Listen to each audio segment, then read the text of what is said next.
नमस्कार बच्चों। उम्मीद है आप अपने स्थान पर स्वस्थ और सुरक्षित होंगे।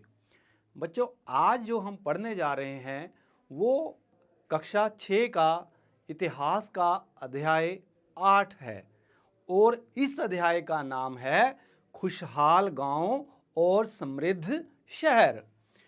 आप सोच रहे होंगे कि ये खुशहाल गांव और समृद्ध शहर बीच में कैसे आ गए, क्योंकि हमने जो पिछले अध्याय थे उनमें क्या पढ़ा था। हमने ये पढ़ा था कि किस प्रकार महाजनपदों की उत्पत्ति हुई और किस प्रकार उसके बाद नए विचार और नए प्रश्न आए और किस प्रकार बौद्ध धर्म और जैन धर्म अस्तित्व में आए। अब इन चीज़ों के साथ साथ ये भी जानना जरूरी होता है कि उस समय गांव में और शहर में क्या हो रहा था।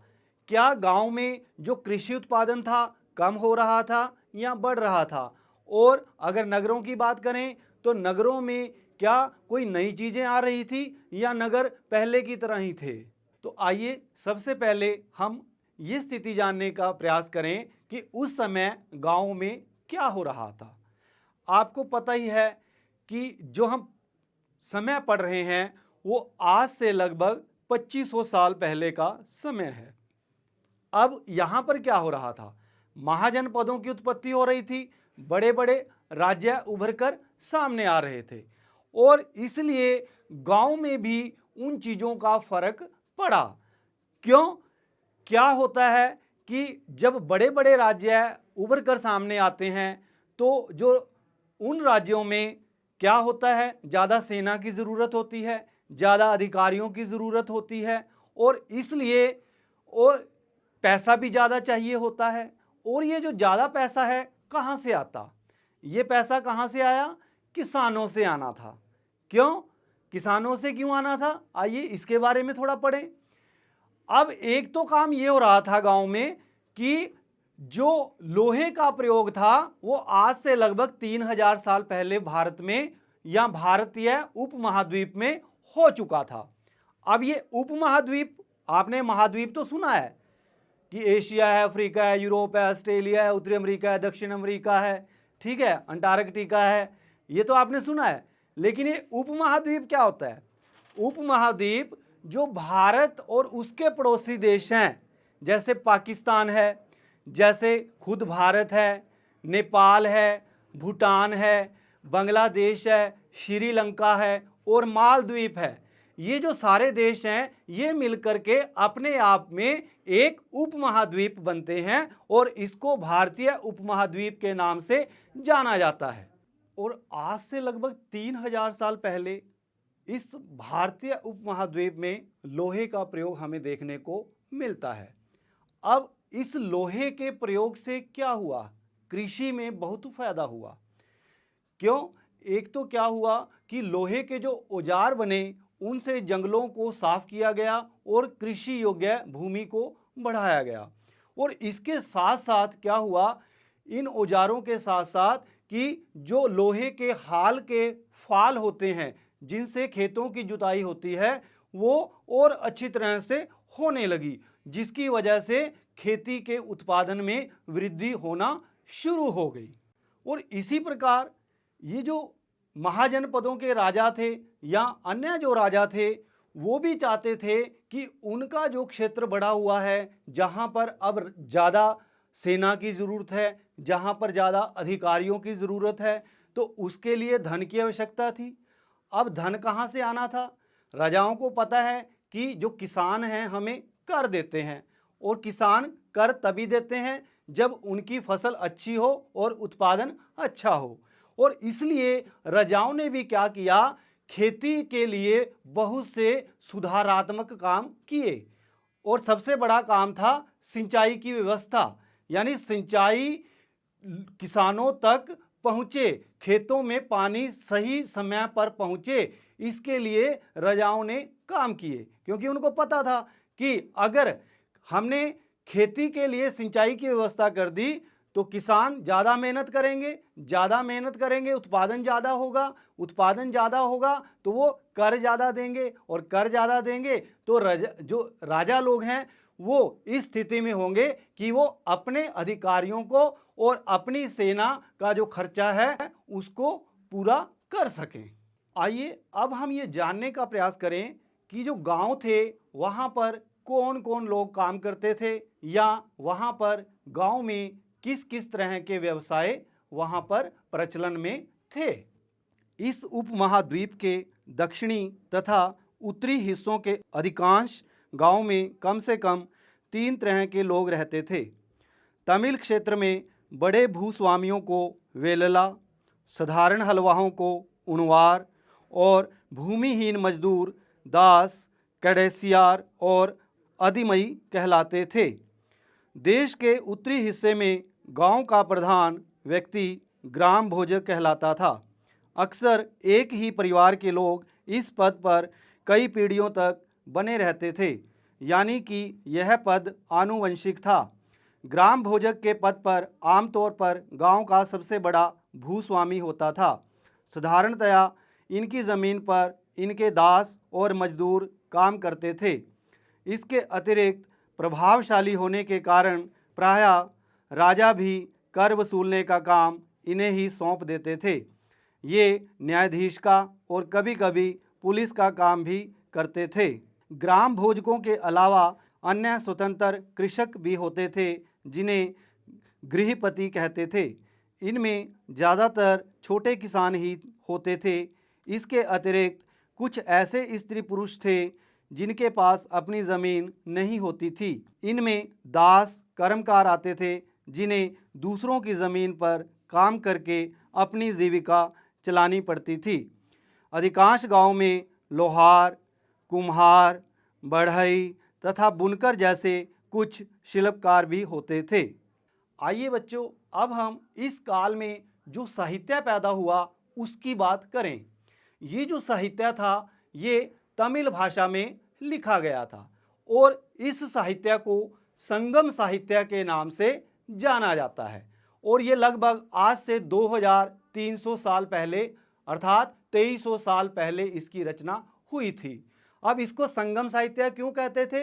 क्योंकि क्या होता था, पांड्या राज्य की राजधानी मदुरई जो बिल्कुल सुदूर दक्षिण में है, वहाँ पर कवियों का सम्मेलन होता था और यहीं पर ये जो साहित्य था वहाँ पर इसका संकलन होता था, क्योंकि वो सारे वहाँ पर इकट्ठे होते थे, संगम होता था, इसलिए इस साहित्य का नाम भी संगम साहित्य पड़ा। अब हम इस काल के नगरों के या शहरों के बारे में जानने का प्रयास करें कि उस काल में नगरों में क्या हो रहा था और कुछ जो प्रसिद्ध नगर थे अपनी किसी खास प्रसिद्धि को लेकर के उनकी बात करें। प्राचीन नगरों के जीवन के बारे में हमें कई स्रोतों से पता चलता है। शहरों, गांव या फिर जंगलों के जीवन से जुड़ी घटनाओं को मूर्तिकार कलात्मक ढंग से उकेरते थे। इन मूर्तियों को ऐसी इमारतों की रेलिंग, खंभों या प्रवेश द्वारों पर सजाया जाता था जहां लोग आते जाते थे। जैसा कि तुम ऊपर के चित्र में देख रहे हो, अनेक शहरों में वलय कूप मिले हैं। ये वलय कूप गुसलखाने, नाली या कूड़ेदान के लिए प्रयुक्त होते थे। प्रायः ये वलय कूप लोगों के घरों में होते थे। महलों, बाजारों या आम घरों के अवशेष बहुत कम मिले हैं। संभवतः लकड़ी, मिट्टी व कच्ची ईंटों या छप्पर से बने होने के कारण ये ज़्यादा समय तक टिक ना पाए हों। भविष्य में पुरातत्वविद इनकी खोज कर सकते हैं। पुरातत्वविद आपको पता ही है किसको कहते हैं, जो विभिन्न चीज़ों के आधार पर इतिहास की जानकारी जुटाता है, इतिहास की जानकारी प्राप्त करता है, उसको पुरातत्वविद कहते हैं।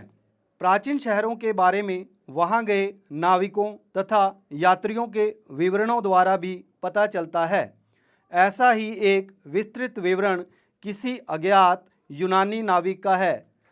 जिन जिन पत्तनों पर वह गया उन सभी के बारे में उसने लिखा है। पत्तन एक प्रकार से बंदरगाह होता है जहाँ पर जहाज आकर के रुकते हैं, सामान चढ़ाते हैं या सामान उतारते हैं। आइए अब हम एक इसी प्रकार के बंदरगाह या पत्तन की बात करें जो गुजरात में स्थित है। बेरीगाजा या इसका यूनानी नाम भरूच है, उसकी कहानी पढ़ते हैं।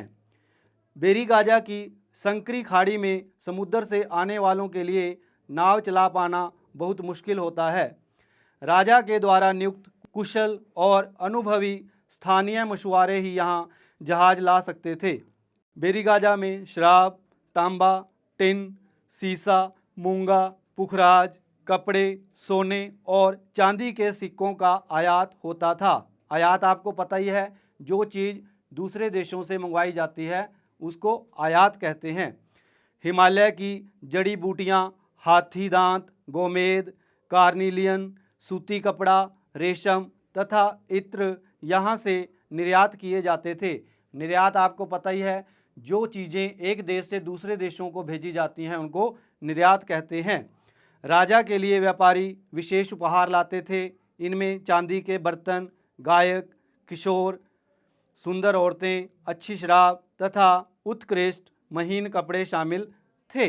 आइए अब हम इस काल के सिक्कों के बारे में पढ़ें।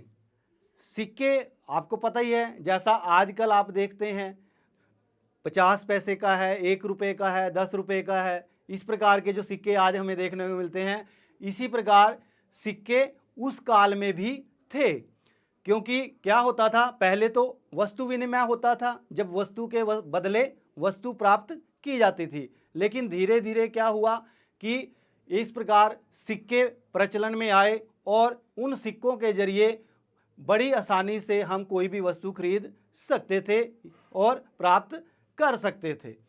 अब ये जो हम सिक्कों की बात करने जा रहे हैं वो शुरू में चांदी के बने होते थे और इन्हें आहत सिक्के कहा जाता है, जैसा कि आपकी किताब में दिखाया गया है। इनको आहत सिक्के क्यों कहा जाता है?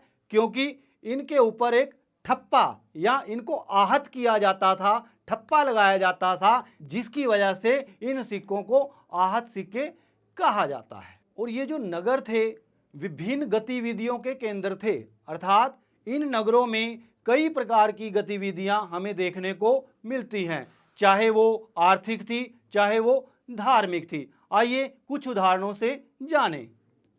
आइए हम मथुरा की बात करें। यह 2500 साल से भी ज़्यादा समय से एक महत्वपूर्ण नगर रहा है, क्योंकि यह यातायात और व्यापार के 2 मुख्य रास्तों पर स्थित था। इनमें से एक रास्ता उत्तर पश्चिम से पूर्व की ओर, दूसरा उत्तर से दक्षिण की ओर जाने वाला था। शहर के चारों ओर किलेबंदी थी। इसमें अनेक मंदिर थे। आसपास के किसान तथा पशुपालक शहर में रहने वालों के लिए भोजन जुटाते थे। मथुरा बेहतरीन मूर्तियां बनाने का केंद्र भी था। लगभग 2000 साल पहले मथुरा कुषाणों की दूसरी राजधानी बनी, जिसके बारे में हम अगले अध्याय में पढ़ेंगे। मथुरा एक धार्मिक केंद्र भी रहा है, क्योंकि यहाँ पर बौद्ध विहार और जैन मंदिर हैं। यह कृष्ण भक्ति का भी एक महत्वपूर्ण केंद्र था। मथुरा में प्रस्तर खंडों अर्थात जो पत्थर से बनाए गए खंड तथा मूर्तियों पर अनेक अभिलेख मिले हैं। अभिलेख क्या होता है? जब किसी चीज़ पर या धातु या पत्थर पर या शिला पर कोई चीज़ खोद करके लिखी जाती है, उसको अभिलेख कहते हैं। आमतौर पर ये संक्षिप्त अभिलेख हैं जो स्त्रियों तथा पुरुषों द्वारा मठों या मंदिरों को दिए जाने वाले दान का उल्लेख करते हैं। प्रायः शहर के राजा, रानी, अधिकारी, व्यापारी तथा शिल्पकार इस प्रकार के दान करते थे। उदाहरण के लिए मथुरा के अभिलेख में सुनारों, लोहारों, बुनकरों, टोकरी बुनने वालों, माला बनाने वालों और इत्र बनाने वालों के उल्लेख मिलते हैं। तो इस प्रकार हम देखते हैं कि मथुरा में विभिन्न प्रकार के व्यवसाय हमें देखने को मिलते हैं। अब हम इस काल में जो शिल्प थे या जो शिल्पकार थे उसकी बात करें। शिल्प यानी जो चीज़ें यहाँ पर हाथ से बनाई जाती थी, और शिल्पकार जो इन चीज़ों को हाथों से बनाते थे, उनकी बात हम अब करेंगे। पुरास्थलों से शिल्पों के नमूने मिले हैं। इनमें मिट्टी के बहुत ही पतले और सुंदर बर्तन मिले हैं, जिन्हें उत्तरी काले चमकीले पात्र कहा जाता है, क्योंकि ये ज़्यादातर उपमहाद्वीप के उत्तरी भाग में मिले हैं तथा ये प्रायः काले रंग के होते हैं और इनमें एक खास चमक होती है। इन शिल्पकारों की एक बड़ी ही अच्छी विशेषता क्या थी कि ये अपने संघ बनाने लगे थे, यानी इकट्ठा रहने लगे थे और इनको श्रेणी कहा जाता था। शिल्पकारों की श्रेणियों का काम प्रशिक्षण देना, कच्चा माल उपलब्ध कराना तथा तैयार माल का वितरण करना था, जबकि व्यापारियों की श्रेणियां व्यापार का संचालन करती थी।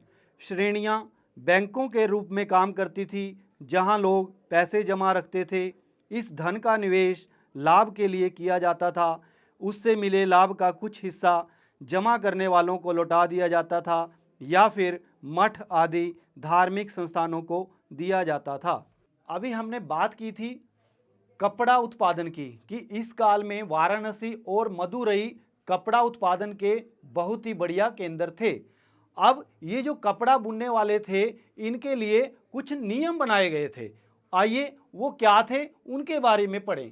सूत कातने और बुनने के नियम। पिछले अध्याय में हमने कौटिल्य या चाणक्य की बात की थी कि उनकी एक किताब है अर्थशास्त्र, और उस अर्थशास्त्र की जो किताब है उसके अध्याय 8 में इन नियमों का उल्लेख किया गया है। इसमें वर्णन किया गया है कि किस प्रकार एक विशेष पदाधिकारी की देखरेख में कारखाने में सूत की कताई और बुनाई की जाती थी। ऊन, पेड़ों की छाल, कपास, पटुआ तथा सन को तैयार करने के काम में विधवाओं, सक्षम अक्षम महिलाओं, भिखुणियों, वृद्धा वेश्याओं, राजा की अवकाश प्राप्त दासियों, सेविकाओं और अवकाश प्राप्त देवदासियों को लगाया जा सकता है। इन्हें इनके काम के और गुणवत्ता के अनुसार पारिश्रमिक देना चाहिए। जिन महिलाओं को बाहर निकलने की अनुमति नहीं है, वे अपनी दासियों को भेजकर कच्चे माल को मंगवा सकती हैं और फिर तैयार माल उन्हें भिजवा सकती हैं। वे औरतें जो कारखाने तक जा सकती हैं, उन्हें अपना माल कारखाने तक तड़के अर्थात सुबह ले जाना पड़ता था, जहां उन्हें पारिश्रमिक मिलता था। इस समय माल को अच्छी तरह जांचने के लिए रोशनी रहती है। अगर निरीक्षक उस औरत की तरफ देखता है या इधर उधर की बातें करता है तो उसे सज़ा मिलनी चाहिए, और अगर औरत ने अपना काम पूरा नहीं किया तो उसे जुर्माना देना होगा। इसके लिए उसका अंगूठा भी काटा जा सकता है। तो इस प्रकार हमने देखा कि नियम बने हुए थे। कोई भी काम करवाना था तो एक नियमों की नियमावली थी जिसके अनुसार काम होता था और उसी के अनुसार ही काम को आगे बढ़ाया जाता था। आइए अब हम एक शहर अरिकामेडु की बात करें। ये सुदूर दक्षिण में आधुनिक तमिलनाडु प्रांत में स्थित जो पुडुचेरी है, उसी के आसपास का जो क्षेत्र है उसको अरिकामेडु कहा जाता है। आइए इस अरिकामेडु के बारे में जान। लगभग 2200 से 1900 साल पहले अरिकामेडु एक पत्तन था। पत्तन अभी आपको बताया एक बंदरगाह था, जहां दूर दूर से आए जहाज़ों से सामान उतारे जाते थे। यहाँ ईंटों से बना एक ढांचा मिला है जो संभवतः गोदाम रहा हो। यहाँ भूमध्य सागरीय क्षेत्र के एम्फोरा जैसे पात्र मिले हैं। पात्र का मतलब होता है बर्तन। इनमें शराब या तेल जैसे तरल पदार्थ रखे जा सकते थे। इनमें दोनों तरफ से पकड़ने के लिए हत्थे लगे हैं। साथ ही यहाँ एरेटाइन जैसे मुहर लगे चमकदार बर्तन भी मिले हैं। इन्हें इटली के एक शहर के नाम पर एरेटाइन पात्र के नाम से जाना जाता है। इटली यूरोपीय महाद्वीप का एक देश है। इसे मुहर लगे सांचे पर गीली चिकनी मिट्टी को दबाकर बनाया जाता था। कुछ ऐसे बर्तन भी मिले हैं जिनका डिज़ाइन तो रोम का था, किंतु वे यहीं बनाए जाते थे। बच्चों, आपकी किताब के अंत में एक चित्र दिया गया है और ये जो चित्र है वो है एक्वाडक्ट। अभी एक्वाडक्ट क्या है और ये कहाँ पाया जाता था, आइए इसकी बात करें। जो एक्वाडक्ट हैं, उस काल में जो इटली की राजधानी रोम थी, रोम आज भी उसकी राजधानी है, लेकिन हम उस काल की बात कर रहे हैं, अर्थात वहाँ पे जो एक्वाडक्ट थे वो क्या थे और रोम के बारे में अन्य चीज़ें अब हम पढ़ें। रोम यूरोप के सबसे पुराने शहरों में से एक है। इसका विकास लगभग तभी हुआ जब गंगा के मैदान के शहर बस रहे थे। रोम एक बहुत बड़े साम्राज्य की राजधानी था।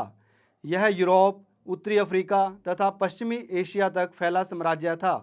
इसके सबसे महत्वपूर्ण शासकों में से एक अगस्टस ने करीब 2000 साल पहले शासन किया था।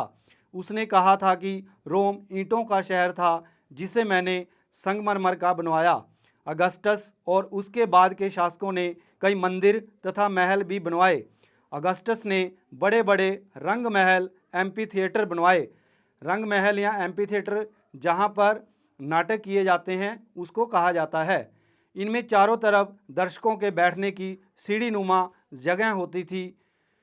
यहाँ लोग विभिन्न प्रकार के कार्यक्रम देख सकते थे। उन्होंने स्नानागार भी बनवाए जहाँ स्त्रियों तथा पुरुषों के लिए अलग अलग समय निर्धारित थे। यहाँ लोग एक दूसरे से मिलते थे और आराम करते थे। बड़े बड़े जलवाही सेतु, ये जो आपकी किताब में एक्वाडक्ट दिया गया है उसकी हम अभी बात कर रहे हैं कि ये क्या होता है। एक्वाडक्ट क्या होता है? अगर देखा जाए कि जो उस समय की जो नदियाँ थी वहाँ से पानी महलों तक और महलों के गुसलखानों तक या उनके रसोई घरों तक लाने के लिए जो व्यवस्था थी कि कैसे जो पानी था नदियों से महलों तक पहुँचता था, वो जो स्थिति थी उसको हम उस समय रोम में एक्वाडक्ट के नाम से जानते हैं। और आजकल क्या होता है कि जो हम पानी लाते हैं वो हम पाइपों में लेके आते हैं, लेकिन उस समय क्या होता था कि एक प्रकार पक्का स्थल बना लिया जाता था और उसी में से पानी नदियों से निकल के सीधा महलों तक पहुंच जाता था। तो बच्चों, इस प्रकार इस अध्याय में हमने देखा कि 2500 साल पहले के जो गांव थे किस प्रकार समृद्ध थे, किस प्रकार खेती का उत्पादन बढ़ाने के लिए जो राजा थे उन्होंने सिंचाई की व्यवस्था भी करवाई ताकि उनको भी फायदा हो, उनको ज़्यादा कर प्राप्त हो, जिससे कि जो कर्मचारी हैं, जो अधिकारी हैं और जो सेना है उनका जो खर्चा हो रहा है उसकी भरपाई की जा सके। इसी प्रकार हमने जो नगर थे उनके बारे में भी जाना और कुछ नगरों के बारे में जैसे मथुरा है, अरिकामेडू है और जो इटली की राजधानी रोम है और वहाँ पर जो एक्वाडक्ट हैं, और इसी के साथ वहाँ पर जो प्राचीन काल में 2500 साल पहले जो शिल्प थे, जो शिल्पकार थे, उनके बारे में हमने जाना। उम्मीद है कि आपको ये अध्याय समझ आ गया होगा, लेकिन आपने कितना समझा, कितना पढ़ा, कितना जाना, आइए हम कुछ प्रश्न उत्तर के माध्यम से इसको जानने का प्रयास करें। पहले हम बहुविकल्पी प्रश्न करेंगे। प्रश्न 1, वलय कूप का उपयोग किसके लिए किया जाता था? नहाने, कपड़े धोने, सिंचाई, जल निकासी। बिल्कुल सही, वलय कूप का इस्तेमाल या उपयोग जल निकासी के लिए किया जाता था। प्रश्न 2, आहत सिक्के किस चीज़ के बने होते थे? विकल्प हैं चांदी, लोहा, टिन, हाथी दांत। बिल्कुल सही, आहत सिक्के जो प्रारंभ में बने थे वो चांदी के बने थे, बाद में हालांकि वो सोने के भी बनने लगे। प्रश्न 3, मथुरा महत्वपूर्ण क्या था? गांव, पत्तन, धार्मिक केंद्र, जंगल क्षेत्र। बिल्कुल सही, मथुरा एक धार्मिक केंद्र था। प्रश्न 4, श्रेणी किसका संघ होता था? विकल्प हैं शासकों का, शिल्पकारों का, कृषकों का, पशुपालकों का। बिल्कुल सही, जो श्रेणी था वो शिल्पकारों का संघ होता था। प्रश्न 5, संगम साहित्य निम्न में से किस भाषा में रचा गया था? विकल्प हैं तमिल, संस्कृत, तेलुगु, मलयालम। बिल्कुल सही, संगम साहित्य की रचना तमिल भाषा में हुई थी। अब हम लघु उत्तरात्मक प्रश्न करेंगे। प्रश्न 1, संगम साहित्य क्या है? उत्तर, तमिल की प्राचीनतम रचनाओं को संगम साहित्य कहते हैं। इनकी रचना लगभग 2300 साल पहले की गई थी। इन्हें संगम साहित्य इसलिए कहा जाता है क्योंकि मदुरई के कवियों के सम्मेलन में इनका संकलन किया जाता था। प्रश्न 2, श्रेणी क्या होती थी? उत्तर, अनेक शिल्पकार तथा व्यापारी अपने अपने संघ बनाने लगे थे जिन्हें श्रेणी कहते थे। शिल्पकारों की श्रेणियों का काम प्रशिक्षण देना, कच्चा माल उपलब्ध कराना तथा तैयार माल का वितरण करना था। व्यापारियों की श्रेणियां व्यापार का संचालन करती थी। ये श्रेणियां साहूकारी का काम भी करती थी। अब हम एक निबंधात्मक प्रश्न करेंगे। प्रश्न, ग्राम भोजक पर एक संक्षिप्त नोट लिखें। उत्तर, देश के उत्तरी हिस्से में गांव का प्रधान ग्राम भोजक कहलाता था। अक्सर एक ही परिवार के लोग इस पद पर कई पीढ़ियों तक बने रहते थे। ग्राम भोजक के पद पर आमतौर पर गांव का सबसे बड़ा भूस्वामी होता था। इसकी ज़मीन पर दास और मजदूर काम करते थे। राजा कर वसूलने का काम भी इन्हें ही सौंपते थे। ये न्यायाधीश और कभी कभी पुलिस का काम भी करते थे। अब हम एक मिलान वाला प्रश्न करेंगे। यहाँ पर 2 सूचियाँ दी गई हैं, सूची 1 और सूची 2। सूची 1 में दिया गया है नगर और दूसरी तरफ सूची 2 में दिया गया है उनकी प्रसिद्धि, अर्थात एक तरफ नगर है और दूसरी तरफ वो किस लिए प्रसिद्ध थे। और सूची 1 में दिया गया है मदुरई, अरिकामेडु, मथुरा, वाराणसी। और सूची 2 में दिया गया है धार्मिक केंद्र, दक्षिण भारत का एक पत्तन, कपड़ा केंद्र, संगम साहित्य। आइए अब हम सूची 1 को सूची 2 से मिलाएं। मदुरई, अभी आपको हमने बात की थी कि जो मदुरई था वहाँ पर संगम साहित्य की रचना की गई थी, इसलिए हम मदुरई को संगम साहित्य से मिलाएंगे। अरिकामेडु को हम दक्षिण भारत का जो एक पत्तन है उससे मिलाएंगे। मथुरा हमने अभी पढ़ा कि वो एक धार्मिक केंद्र था, इसलिए मथुरा को हम धार्मिक केंद्र से मिलाएंगे। वाराणसी एक कपड़ा केंद्र था, इसलिए वाराणसी को हम कपड़ा केंद्र से मिलाएंगे। तो बच्चों, इसी के साथ हमारा अध्याय समाप्त हुआ। उम्मीद है आपको पसंद आया होगा। आपका बहुत बहुत धन्यवाद।